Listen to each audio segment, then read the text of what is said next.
Hi guys, it's Meghan Tonjes, and I wanted to make a video as a follow-up kind of to something that I posted about a week ago. Yes, about a week ago. I posted a video last week where I detailed a sexual assault that happened to me, and at that point I didn't even know what to call it. It was the day after, and I was just really upset and knew it was important enough to talk about, but didn't really know what to think about it. And it wasn't up for very long before I privated it, just so I could kind of wrap my head around, I think, what happened, but also to pursue hopefully some consequences for the person that did it. If you didn't see that video, I will try to give a quick run over what happened. I invited a person and another friend of mine back to my Airbnb. After my friend left, this person that I'd met that night would not leave, refused to leave, tried to undress me, exposed himself. Even after I had kind of injured myself, trying to get up and away from him trying to undress me. I held the door open for this person as he tried to negotiate why he should stay, why he should sleep over. He went in to hug me and put his hand between my legs and touched me. That is the Cliff Notes version of what happened. The following day, I was really, really upset, recalling what had happened and not really, even though I've told a million people what to do, I've never been in that situation before, and I froze. This was a person who I didn't feel threatened by until it was actually happening. This is someone that I had no indication would even be coming back to my apartment for anything sexual or romantic. This is someone who is married and has a family. This also was a situation where, though I kept saying, no, please leave, like you have to go, I was nicer than I wanted to be. And I really struggled with my instinct telling me to do those things, because I always thought in that situation I would be someone that yelled and screamed and fought. I wasn't. Like a lot of people aren't. My friend Lila told me about this article she read about the fight or flight response that we have, and how a lot of times, especially in women, there is this tend and befriend response actually, where it's like in order to get out of a situation, we try to de-escalate, we try to make ourselves smaller, we try to make ourselves more submissive so that the person who is hurting us or attacking us thinks it's okay and kind of leaves. And I'd never experienced that on such a real level before, and unfortunately or fortunately have a better understanding, I think, of that instinct. There are a few things that have kind of been on my mind since it happened, and things that I really wanted to share with you guys. Number one, I really struggled with calling it a sexual assault, because in my head, even though I know better, I've always pictured sexual assault as violent rape. Upon looking up the definition of sexual assault, everything that happened to me falls completely under that and that definition. So that has really been the struggle for me, trying to define it and talk about it without normalizing it or, discrediting how devastated I feel. I definitely have the perspective that this could have been much worse. This could have not ended very well for me at all. And this happens to a lot of people, and it doesn't end very well.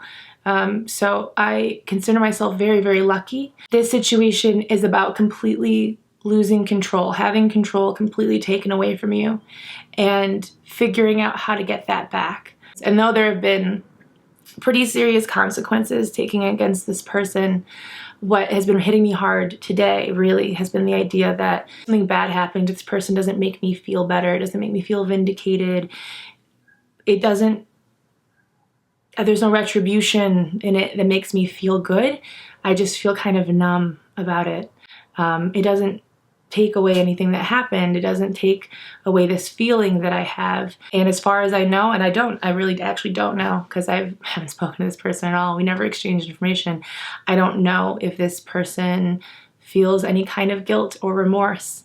And I don't know if that is something I even want to focus on, because I need to get to a place where it's okay that that person doesn't feel bad that they did it, because it's not about them. And that's really what a lot of this past weekend, just thinking about it and dealing with it, has been about, is what happens to him, and, what does he say happened? And it's all about him, and that's not what it should be about. There's nothing that's going to give me back that moment where I realized that, my journey could really be derailed or even ended by someone that doesn't deserve that power. I think what could have happened is as hard to deal with as what did happen, but I'm really trying to focus on what did happen and how that made me feel. And it made me feel a lot of really awful, terrifying things. It's about taking this thing that I didn't really want and I didn't really ask for and figuring out a place for it.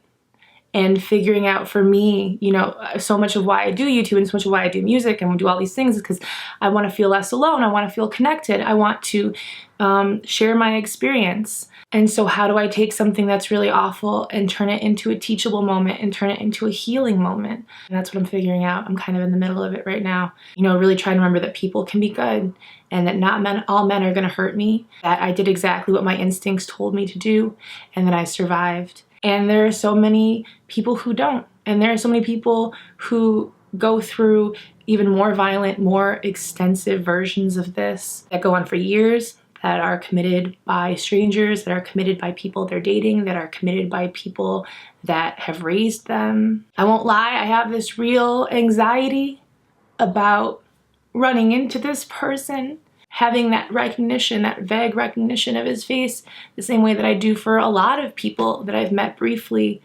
and in a very Tonjes way, because I kind of recognize his face, but I haven't quite connected who he is, hugging him or being the way I am with anyone that I would meet. That horrifies me. That scares me so much, and I don't want to feel that. I don't want to go out into the city and feel that. All I can do is really take back the power and figure out what that looks like for me. And I never realized how individual of a thing that is. There are going to be people saying you didn't do enough or you're doing too much, and there are going to be people who are kind of telling me what I should do. And as someone who's now on the other side of that, can I just say how damaging that is to guilt someone who's gone through something like this into what they should do or what they shouldn't do?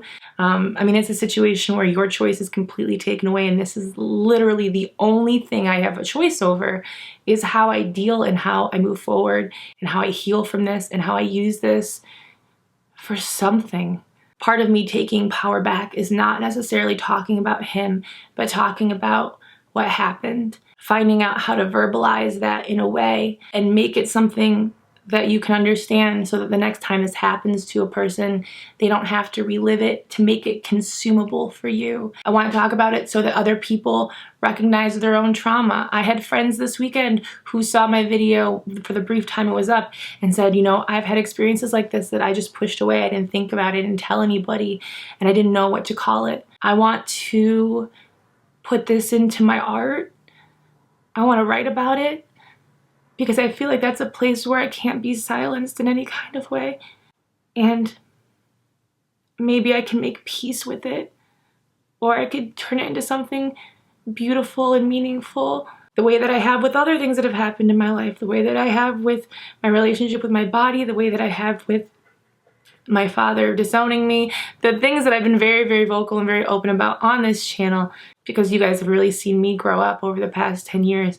And I don't like hiding things or portraying myself in a way that I'm not. Like, I don't like carrying all that around with me. It's not fun. So I want to wake up tomorrow and know that this didn't happen to me because I'm special or because I'm cursed. That this is something that happens to a lot of people. And I don't know what fairness or justice looks like for everyone, but I do know what healing feels like. And I just want to know that healing is possible, and that's kind of where I'm putting my energy right now. And I want to be really clear that I'm not asking you guys to do anything on my behalf. I don't want you to fix it. I don't want retribution via the internet. I don't want any of that, and I don't think that most people do. I kind of just want you to sit and listen and understand it as much as you can, because I promise that there are people in your life who have gone through it and who are going through it and who will go through it, that need someone to talk to and need someone to just tell them that it's going to be okay and that you're there. And so I would just ask you to be empathetic to that and to support those people in your life. I wanted to include the original video that I posted last week because I think it's super important to have a document of what I was going through and what I was feeling the day after. I don't want to hide that experience and those feelings, so I've re-uploaded a version of that. I'm going to annotate it So you can go watch that. But if you don't want to watch that because it could be super triggering and upsetting, you don't have to. I want to thank everyone who has been really, really supportive, which includes you guys, also Lisa and Megan and Tara and Cheryl, and a lot of people who I don't know if I can name or would want to be named, but people that have just been super supportive and have reached out to me to let me know that they are willing to stand by me and support me professionally and personally in any way that they can. For anyone who has been through something like this, or knows someone who's been through something like this, or has yet to go through something like this, I'm going to list some resources below, so that if you don't have that support system, or you just don't know how to talk to someone, that you can get in touch with someone who can help you figure out what it is you want to do, and really guide you through that. And finally, I do want to say that this isn't your fault, and you did everything that you could do, and you survived it. And something like this is part of your story, but it doesn't have to be your whole story. And I know that not everyone has someone around them to tell them that. So if you don't, let me be the person to tell you that, that you are worthy and that no one deserves to feel this way, or to feel unsafe, or to feel unheard.